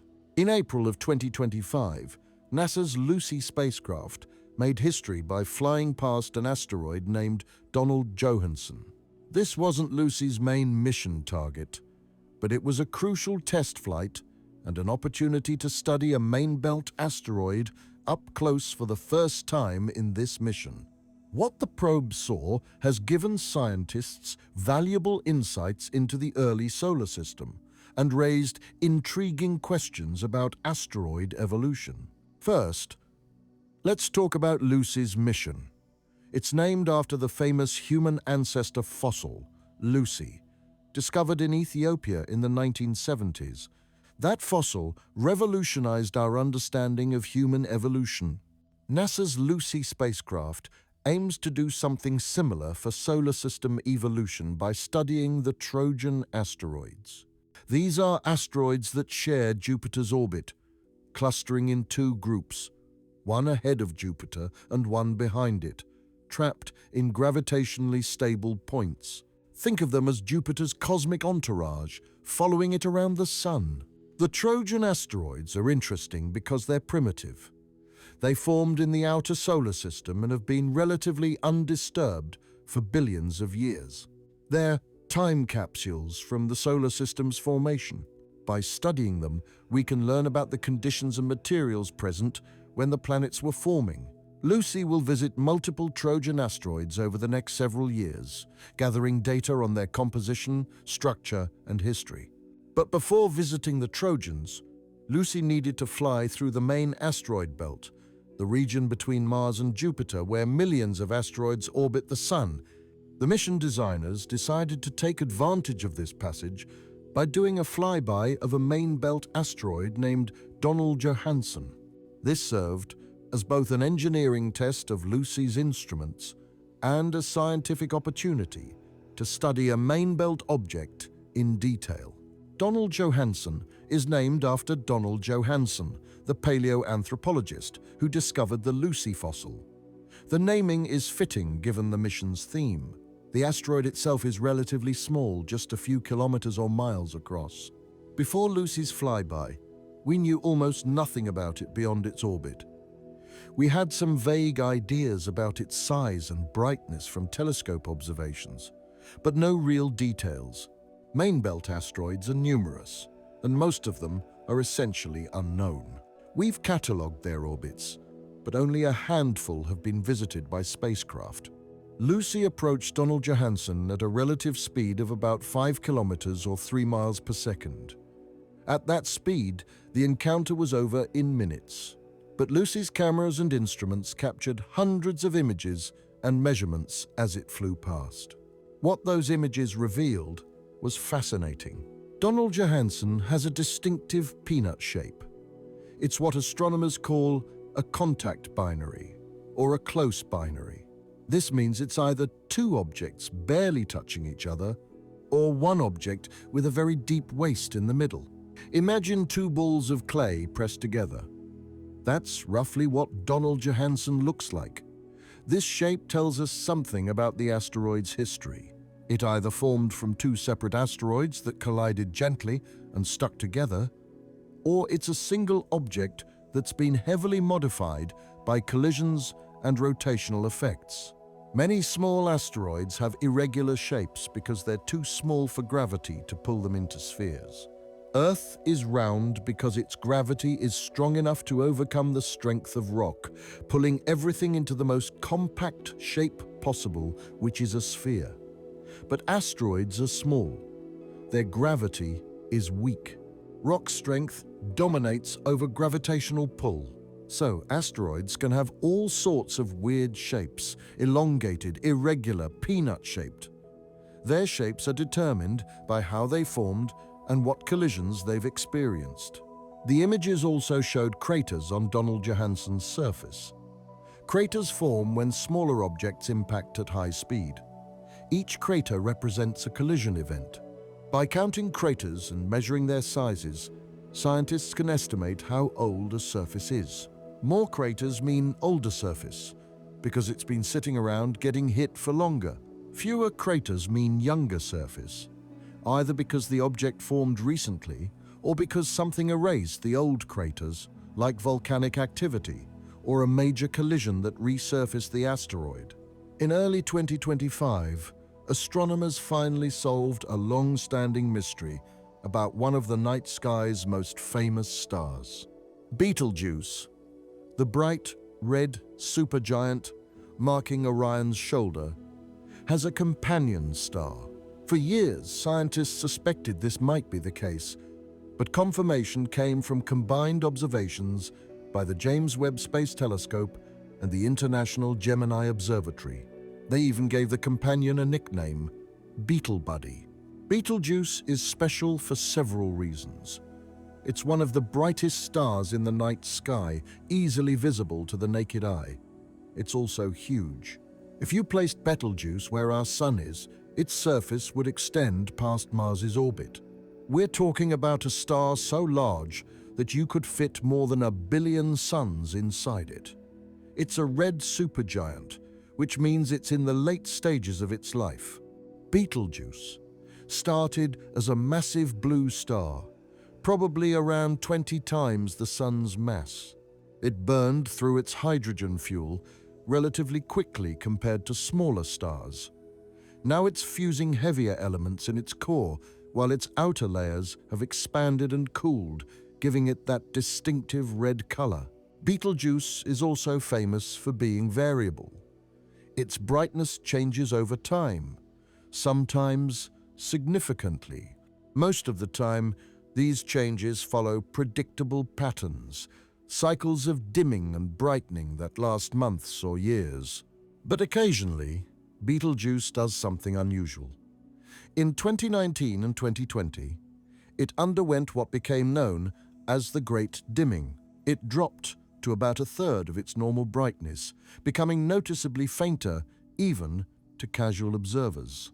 This triggered speculation that Betelgeuse might be about to explode as a supernova. Such an explosion would be spectacular, visible even in daytime, brighter than the full moon. The Great Dimming turned out to be caused by a massive dust cloud that Betelgeuse ejected, which then blocked much of the star's light from our perspective. But the event raised questions about what triggers these dramatic mass ejections. Stars like Betelgeuse lose mass continuously through stellar winds, streams of particles flowing off the surface.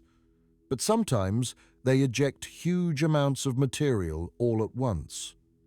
What causes this? And why does Betelgeuse's brightness vary irregularly even during normal times? The discovery of Beetlebuddy provides answers.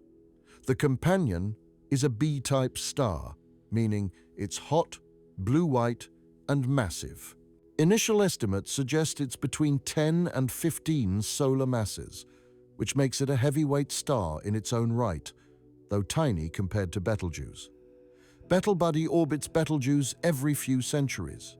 The exact orbital period is still being determined, but it's probably somewhere between 200 and 500 years. On August 2nd, 2025, astronomers at the Pan-STARRS telescope in Hawaii discovered something unusual orbiting Earth. They designated it 2025 PN7, and follow-up observations revealed it's been co-orbiting our planet for at least 60 years, probably longer. This makes it one of Earth's longest-known quasi-satellites, and its stability over such a long period makes it an interesting object for both scientific study and potential future resource extraction. First, let's clarify what a quasi-satellite is, because it's not the same as a moon. Our moon is gravitationally bound to Earth. It orbits our planet following the rules of Newtonian mechanics. If you removed Earth, the moon would fly off into space. A quasi-satellite is different. It orbits the sun, not Earth, but its orbit is configured in such a way that it appears to stay near Earth as both objects go around the sun together. Think of two race cars on a track. They're not connected, but they're going at similar speeds and staying close to each other lap after lap. That's roughly what a quasi-satellite does. The object itself is roughly 200 meters, or about 650 feet across. That's about the size of 2 football fields laid end to end. It's not massive enough to have significant gravity of its own. You could probably jump off its surface and escape entirely if you jumped hard enough. But it's still a substantial chunk of rock, probably a remnant from the early solar system, captured into this unusual orbit through some combination of gravitational interactions over millions of years. In mid-2025, astronomers announced a discovery that sounds almost absurd. Saturn has 128 new moons. This brings Saturn's total to 274 known moons, more than any other planet in the solar system. Jupiter had held the record, but Saturn decisively reclaimed it. These new moons are tiny, irregular, and probably captured objects rather than moons that formed alongside Saturn.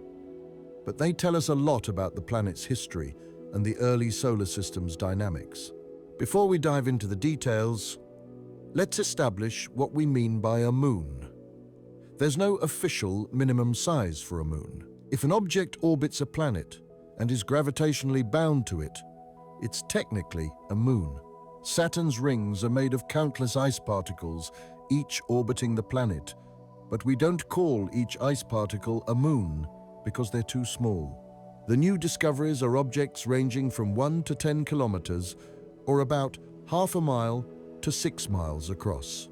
They're definitely moons by any reasonable definition, just very small ones.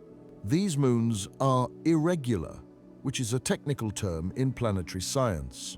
Irregular moons have orbits that are tilted, elliptical, and sometimes retrograde, meaning they orbit backward compared to the planet's rotation.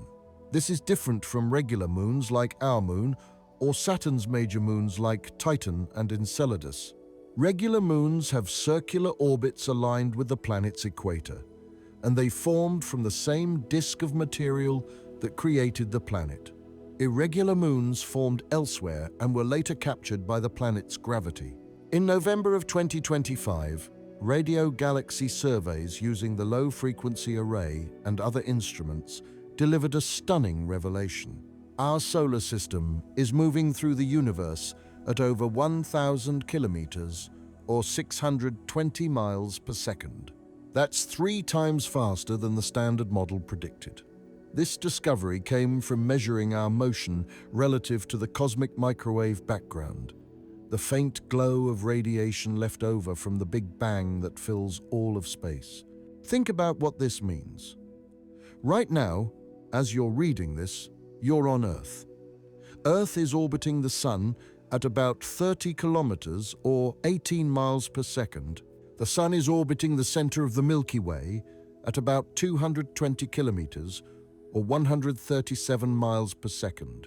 The Milky Way is moving toward the Virgo cluster at about 600 kilometers or 370 miles per second. But when you add everything up and measure our total motion relative to the cosmic microwave background, the most universal reference frame we have, we're moving at over 1,000 kilometers or 620 miles per second.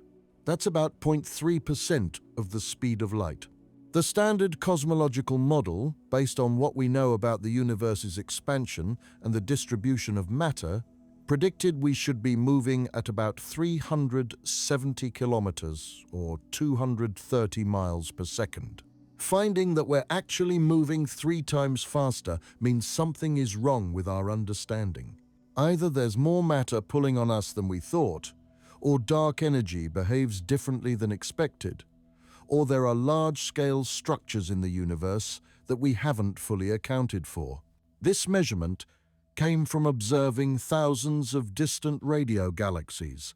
These galaxies emit radio waves, and by measuring the frequency of those waves, astronomers can determine how fast we're moving relative to them. It's similar to how a police radar gun works. If you're moving toward a source of waves, the frequency appears higher. If you're moving away, it appears lower. This is called the Doppler effect. By observing radio galaxies in all directions and measuring the Doppler shifts, researchers could calculate our total velocity through space. As we look back at 2025, it's clear this was more than just another year of scientific progress. This was a year that fundamentally changed how we understand our place in the cosmos. We found visitors from other star systems carrying messages about distant worlds. We discovered hidden black holes lurking in nearby galaxies. We spotted galaxies and black holes in the early universe that shouldn't exist according to our theories. We found potential evidence of ancient life on Mars. We discovered new worlds that might harbor life today. And we learned that our motion through space is nothing like what we thought. Each of these discoveries would be significant on its own. Together they paint a picture of a universe that's more complex, more dynamic, and more surprising than we imagined. They remind us that for all our technological sophistication and accumulated knowledge, we're still explorers figuring out basic facts about the cosmos. We're still finding new neighbors in our solar system. We're still discovering fundamental things about how galaxies form. We're still learning how fast we're actually moving through space. The discoveries of 2025 also highlight the power of modern astronomy. We have space telescopes like Webb that can see back to the dawn of time. We have ground-based observatories that can track the motion of billions of stars. We have rovers on Mars collecting samples that might contain evidence of ancient life. We have spacecraft flying past asteroids we've never seen before.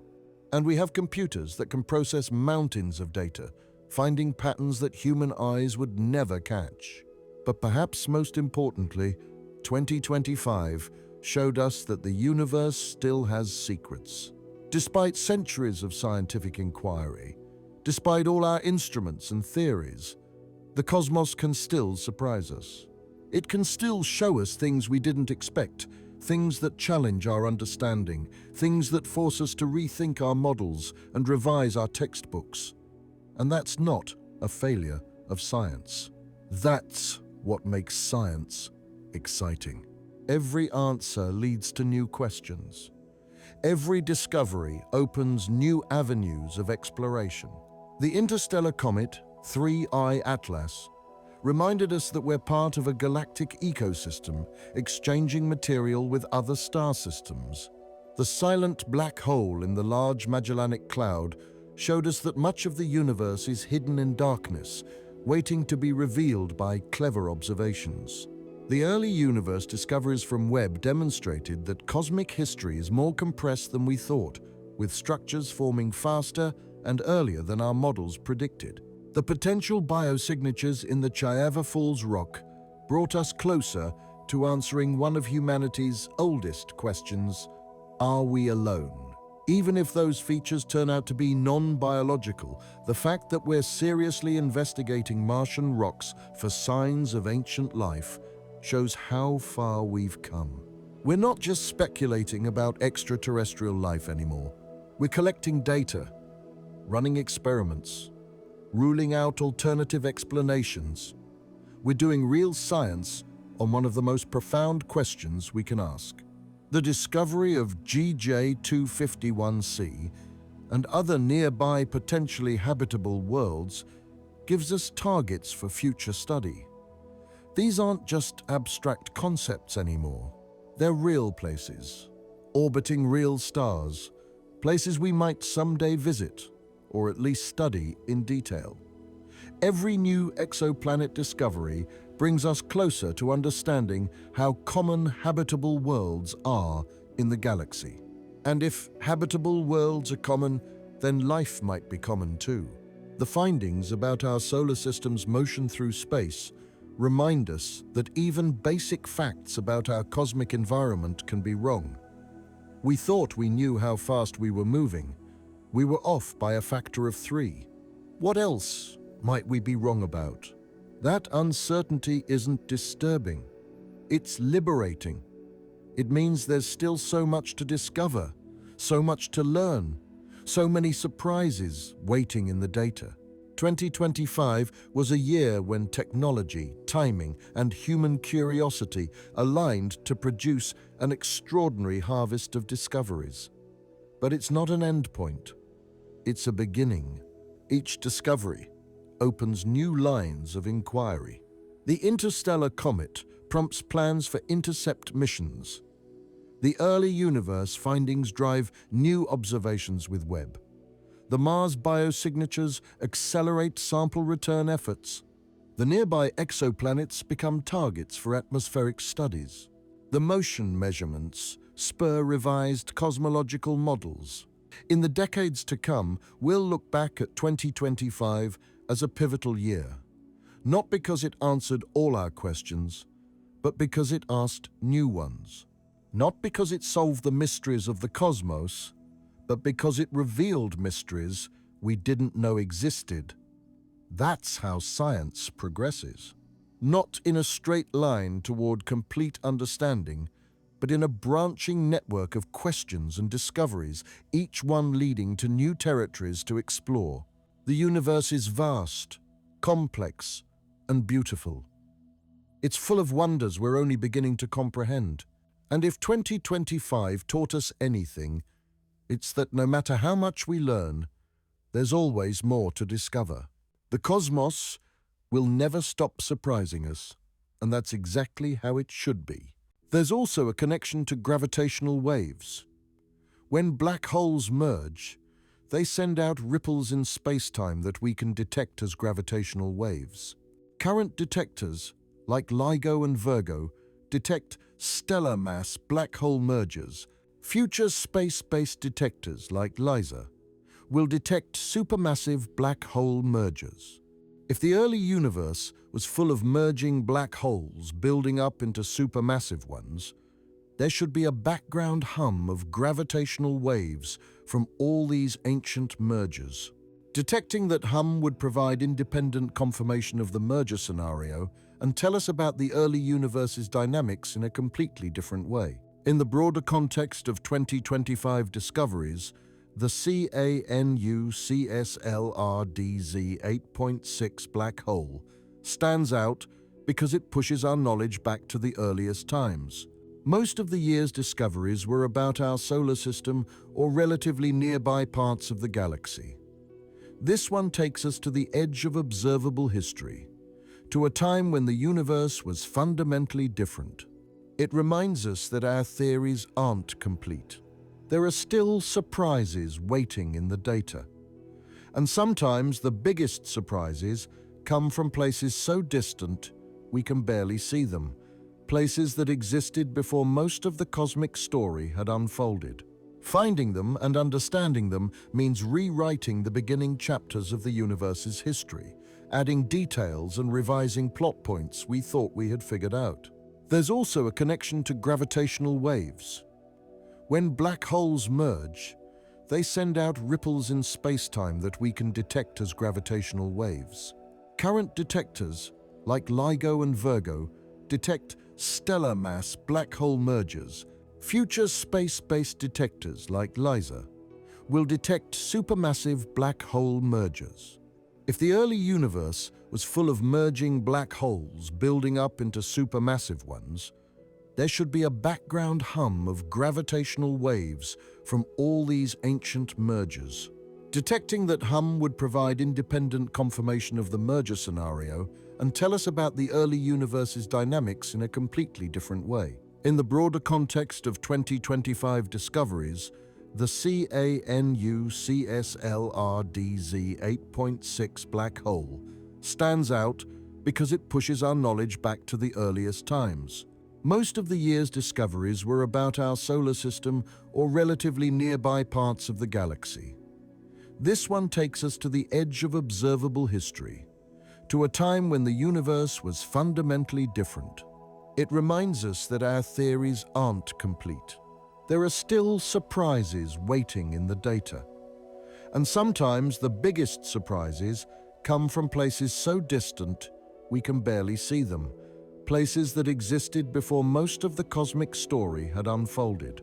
Finding them and understanding them means rewriting the beginning chapters of the universe's history, adding details and revising plot points we thought we had figured out. The spiral arms are particularly puzzling because maintaining them requires ongoing processes.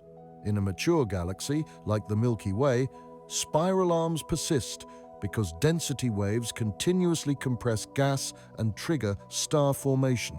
But these waves themselves need time to develop and stabilize. They arise from gravitational interactions within the disk, particularly resonances with the galaxy's rotation. For Alaknanda to have stable spiral arms so early suggests either that these processes operated faster than we thought, or that the galaxy formed with some initial structure that made arm formation easier. Another intriguing aspect is the star formation rate in Alaknanda. Observations suggest it's forming stars vigorously, but not excessively. This is important because early galaxies often show extreme star formation rates, converting their gas into stars so rapidly that they burn through their fuel quickly. But Alaknanda seems to have found a sustainable rate, forming stars steadily while maintaining enough gas to continue the process. This requires a delicate balance of gas infall, star formation, and feedback from stellar winds and supernovae. Achieving this balance so early is another piece of the puzzle that doesn't fit our expectations. The discovery also raises questions about the role of environment. Was Alaknanda in a particularly dense region of the early universe where more material was available for galaxy building? Or was it relatively isolated, assembling its mass through steady accretion rather than dramatic mergers?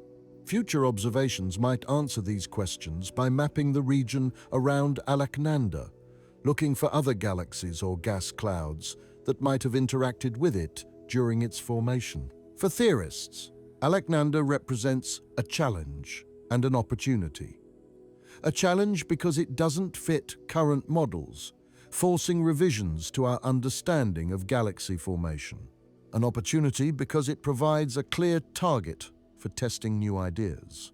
If you propose a new mechanism for rapid galaxy assembly, it needs to explain Alaknanda. If your model predicts that early galaxies should be messy and irregular, you need to account for why this one is so structured. Good theories need to explain not just the average case, but also the outliers, the surprising examples that push the boundaries of what we expected. The companion's gravitational influence affects Beetlejuice in several ways. As the two stars orbit each other, their mutual gravity creates tidal effects. Think about how the moon's gravity creates tides on Earth, raising and lowering sea levels. Similar effects happen with stars, except instead of water, you're dealing with stellar plasma.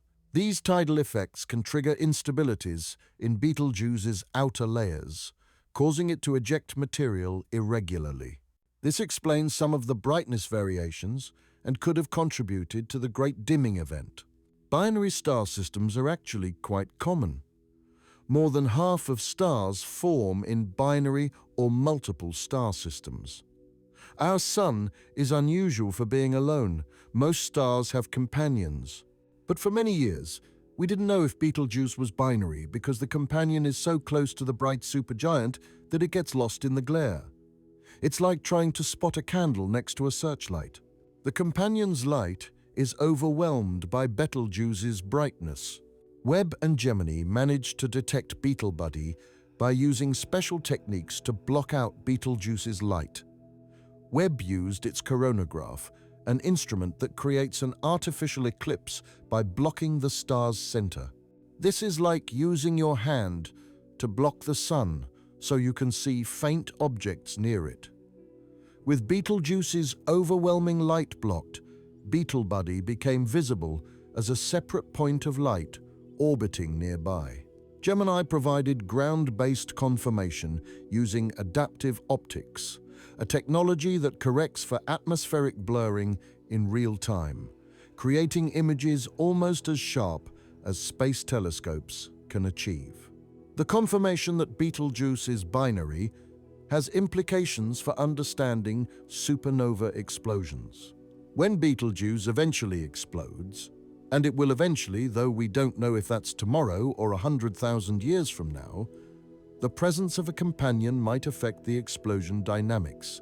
In some binary systems, the companion star can strip material from the supergiant before it explodes, changing the explosion's properties. Or the companion might survive the supernova, becoming a star, orbiting a neutron star or black hole. Some types of supernovae are known to occur only in binary systems. Type Ia supernovae, which are used as standard candles for measuring cosmic distances, happen when a white dwarf in a binary system accretes material from its companion until it reaches a critical mass and explodes. Betelgeuse will produce a Type II supernova when its core runs out of fuel and collapses. But having a companion might affect the explosion's appearance and the remnant it leaves behind. In terms of composition, we don't know exactly what 2025 PN7 is made of yet. Spectroscopic observations are still being analyzed. But based on similar near-Earth asteroids, it's probably either a rocky S-type asteroid or a carbonaceous C-type. S-types are more common and are rich in silicate minerals and metals. C-types contain more carbon and water-bearing minerals. Both types are scientifically interesting and potentially valuable for future resource extraction. That's where this discovery gets particularly interesting from a practical standpoint. Asteroid mining has been a topic of discussion for years. The idea is that asteroids contain valuable resources, metals, water, and other materials that could be extracted and used in space rather than launching everything from Earth. Water is particularly valuable in space because you can split it into hydrogen and oxygen for rocket fuel. Having a source of water in space would make deep space missions more practical by allowing spacecraft to refuel. Near-Earth asteroids are the most accessible targets for potential mining operations. They're close, and reaching them requires relatively small amounts of fuel compared to going to the asteroid belt. But most near-Earth asteroids zip past Earth on elongated orbits. They're only nearby for brief periods before heading off to other parts of the solar system. 2025 PN7 is different. It stays near Earth all the time. It's always accessible. This makes it an ideal target for a mining mission if and when the technology and economics make such ventures practical. The 60-year stability is particularly important for mission planning. If you're going to invest in infrastructure to mine an asteroid, you want to know it's going to stick around. 2025 PN7's long-term presence near Earth makes it more attractive as a target. You could potentially park equipment there, return multiple times, and build up operations over years or decades without worrying that the asteroid will wander off. Many of these moons are probably in families, fragments of a single original object that broke up. When astronomers plot the orbits of Saturn's irregular moons, they cluster into groups with similar orbital parameters. Each cluster probably represents siblings, pieces of a parent body that shattered. Over time, collisions and tidal effects can grind these fragments down further, creating even smaller pieces. It's possible that Saturn's rings were partly created by small, irregular moons that got too close and were torn apart by tidal forces, their fragments spreading into rings. Speaking of rings, Saturn's magnificent ring system might be related to these irregular moons. Current theories suggest Saturn's rings are relatively young, maybe only a few 100 million years old. They might have formed when a small moon wandered too close to Saturn and was destroyed by tidal forces. Or perhaps two moons collided and their fragments created the rings. The newly discovered irregular moons provide a population of potential ring-forming objects. Understanding how many there are, where they orbit, and how they interact helps us understand ring formation and evolution. One fascinating aspect of this discovery is the naming challenge. The International Astronomical Union is responsible for naming celestial objects, and they have conventions for Saturn's moon. Most are named after figures from Greek and Roman mythology, particularly titans and giants. But with 274 moons, we're running out of mythological figures. Some of these moons might end up with names from other mythologies or from literature, or perhaps they'll just keep their provisional designations, which are combinations of letters and numbers. It's a good problem to have, needing to name so many new worlds. The researchers used data from the Low Frequency Array, or LOFAR, a network of radio telescopes spread across Europe. They also incorporated data from other radio telescope arrays around the world. By observing thousands of distant radio galaxies and measuring the Doppler shifts in their emissions, they could determine our velocity relative to the cosmic microwave background with unprecedented precision. The cosmic microwave background is special because it represents the most universal reference frame we have. It's the afterglow of the Big Bang radiation that's been traveling through space for nearly 14 billion years. It fills the entire universe uniformly. If you measure your motion relative to the cosmic microwave background, you're measuring your absolute motion through space in the most fundamental sense possible. Previous measurements suggested we were moving at about 370 kilometers or 230 miles per second. This was consistent with what we knew about the local distribution of galaxies and dark matter. The Milky Way is part of the local group, which is moving toward the Virgo cluster. The Virgo cluster is part of a larger structure called the Virgo supercluster. All of these structures are moving relative to the cosmic microwave background. When you add up all these motions, you get our total velocity. But the new measurements show we're moving faster than that, much faster. This suggests there's additional motion we weren't accounting for. Perhaps there's a massive concentration of matter, a supercluster pulling on us from beyond the visible horizon. Or perhaps our understanding of dark energy needs revision. Dark energy is the mysterious force causing the universe's expansion to accelerate. If dark energy varies from place to place rather than being uniform, it could create large-scale flows of matter that produce these higher velocities. Another possibility involves cosmic voids. These are vast regions of space with very few galaxies, essentially empty bubbles in the cosmic structure. If we're near the edge of a large void, the asymmetry in matter distribution could create an effective push, accelerating us away from the void and toward regions with more matter. This would add to our velocity beyond what the simple model predicts. The implications of this discovery extend to cosmology more broadly. Cosmological models depend on understanding how matter moves through space on the largest scales. If our local motion is significantly different from what models predict, it suggests those models need refinement. This could affect our understanding of dark matter distribution, dark energy properties, or even the overall geometry and evolution of the universe. For practical space exploration, knowing our true velocity matters. When we plan missions to distant destinations, we need to account for our motion. If we're moving faster than we thought, it affects trajectory calculations, fuel requirements, and mission timelines. It's like planning a road trip, but being wrong about your starting speed. You'll miscalculate everything else. The discovery also connects to the anthropic principle and our understanding of why the universe appears the way it does.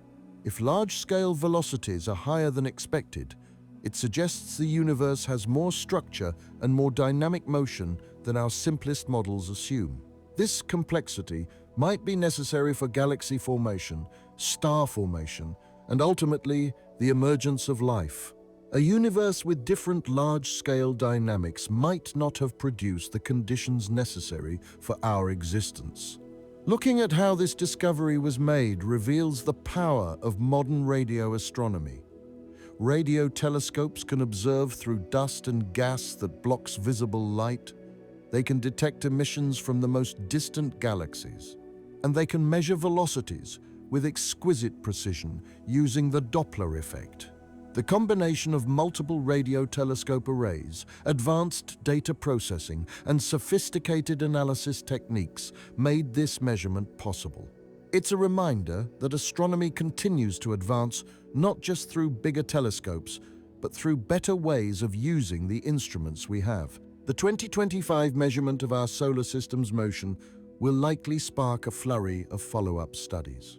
Researchers will re-examine other data sets, looking for additional evidence of high velocities or large-scale structure that might explain what we're seeing.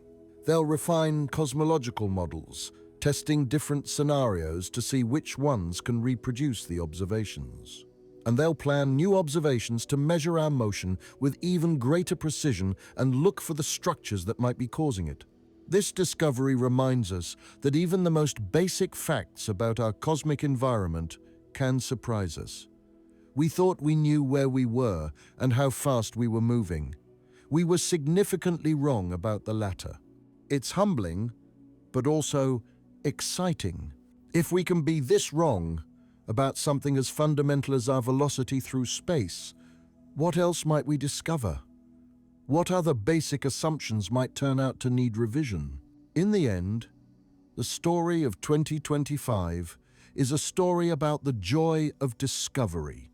Every scientist who worked on these projects, from the engineers who built the telescopes to the graduate students who analyzed the data to the senior researchers who interpreted the results, they all share in the excitement of finding something new. They all contribute to humanity's growing understanding of the cosmos, and they all remind us that the universe is a place of endless wonder, always ready to surprise us if we're willing to look closely enough and think carefully enough about what we're seeing. Now I want to hear from you. Which of these 2025 discoveries do you think will have the biggest impact on humanity's future? Was it the interstellar comet teaching us about other star systems? The potential Mars biosignatures? The impossible early universe galaxies? Or maybe learning we're racing through space 3 times faster than we thought? Tell me in the comments which discovery blew your mind the most, and why.